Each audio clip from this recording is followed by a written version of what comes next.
of the most popular open-world FPS franchises would have to be the Far Cry series. It was originally created way back in 2004. Yeah, can you even believe that this game's already 10 years old? To me, it's aged very well, and it's still fun to this day.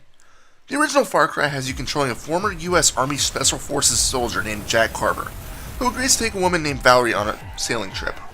Not realizing what he was getting into, the boat gets destroyed by an RPG and Jack is thrust into an underground plot involving biological research that won't benefit the human race. Now, remember how I said that Jack is a former military man? He actually agreed to go on the trip, intending for it to be a non-violent in any way, shape, or form. But of course, this all changes right from the intro, although the intro movie does give hints into what's about to come in the game, but not really enough to truly spoil anything. When Jack wakes up, he's in an underground cave, completely defenseless. You'll learn the basic controls in typical FPS style, and then find a cell phone and pistol laying nearby. The phone will ring and Jack will be introduced to a guy that works on the island named Doyle. You're told to find Val and get off of the island. This changes frequently though, because every time Jack thinks that it's time to leave, a new objective will pop its head up and you'll need to complete it. It starts innocently enough, but near the end of the game you'll be assisting Val to detonate a small nuke, and eventually need to kill the mad scientist that's in charge. Krieger is the name of this madman, and he actually bought the island to perform his research. Basically, he engineered a mutagen that completely transforms monkeys into deadly creatures known as trigens. These trigens are extremely quick and can be frustrating to kill, but I'll get to them in a bit. First off, let's start at the very beginning. On the menu screen, you get a nice taste of what you're about to get yourself into. The music is very moody to start, but then gets a nice dramatic flair to it. All the while, the game is taking you on a railed course along the island, showing you the tropical nature of the place you're going to call home for a while. That's not to say that this demo shows you the whole island, because it's not. This island is simply massive, and encompasses multiple terrains, including swamplands and canyons. As soon as you exit what I would consider to be the tutorial cave, you see how beautiful the graphics really are. You're immersed in a small group of huts and lots of green vegetation. This is a recurring thing to the game. It all feels natural. No place in Far Cry's environments looks like it doesn't belong. Even the labs that are spotted around the island are basic in nature. The only questionable area is the volcano at the very end of the game, but even so, it's nothing that's too dramatic. The game is also fairly open, but most of your objectives are linear based. Because of this, there's a checkpoint system in place instead of the traditional save system. When reaching one of these checkpoints, the game will automatically save. As much as I like this because you can't spam the quick save button in tough situations, at the same time it can feel a bit flawed. These checkpoints can often feel sparse, and at times you may be wondering if you missed one. There were also a few times where I was in the middle of a firefight when a checkpoint activated, so the game saved at a pretty awkward spot. If you're low in health and just in a bad spot, you may be forced to backtrack to an earlier checkpoint just to get a better chance. The other problem is that if you're taking an offbeat route to get to an objective, you may completely bypass a checkpoint or two in your travels.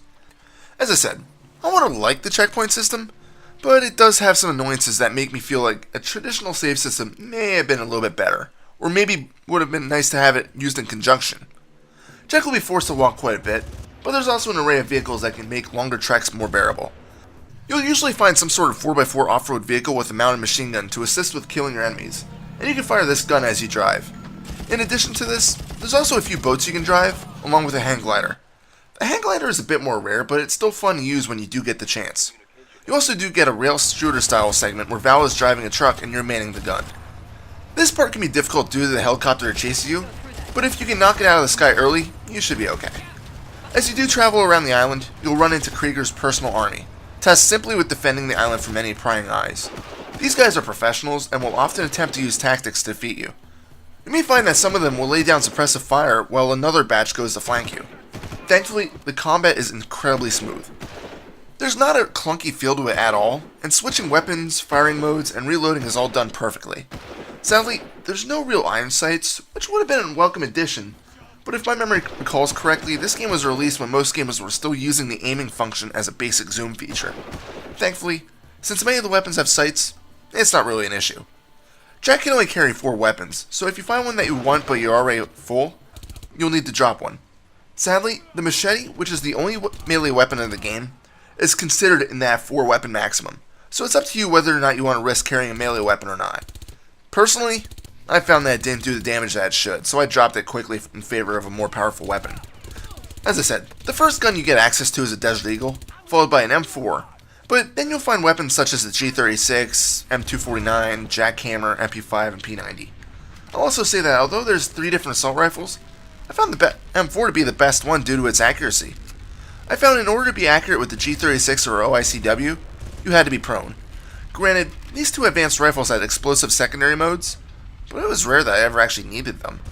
The scopes were nice, though, on these 2, and that was the primary reason why I used them over the M4. Now, I mentioned that along with the mercs you need to fight the biologically engineered triogens. This, to me, is another fault of the game. Simply put, if you're not wearing armor, these bastards can easily kill you in one swipe. If you're wearing armor, you can only take a few hits before you're dead. Granted, smaller triogens are relatively easy to kill, especially if you have the shotgun. But otherwise, these guys are a huge threat, even on the easiest setting. That's the problem too. The game can be frustratingly difficult no matter what difficulty setting you're having on. Mercs often see you before you see them, even if you're hiding in the shrubbery. Triogens are the same way. What makes it worse is that the triogens come in different varieties. The basic ones are probably one of the worst, but the absolute biggest pain in the ass are the larger ones that carry rocket launchers.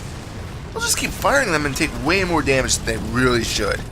It's not uncommon for these guys to absorb about 10 shots from the jackhammer to the face. At long range, you may as well just run away and hope they don't see you. Another triogen carries an MP5 and can cloak themselves. By using the night vision goggles you can easily see them, but if you don't know they're there, then you wouldn't know to look for them. I may as well talk about the volcano stage, which is the final one. The worst and hardest point of the game is in the crater here, because you are surrounded by a massive crew of triogens, and many of them are the rocket launcher variety.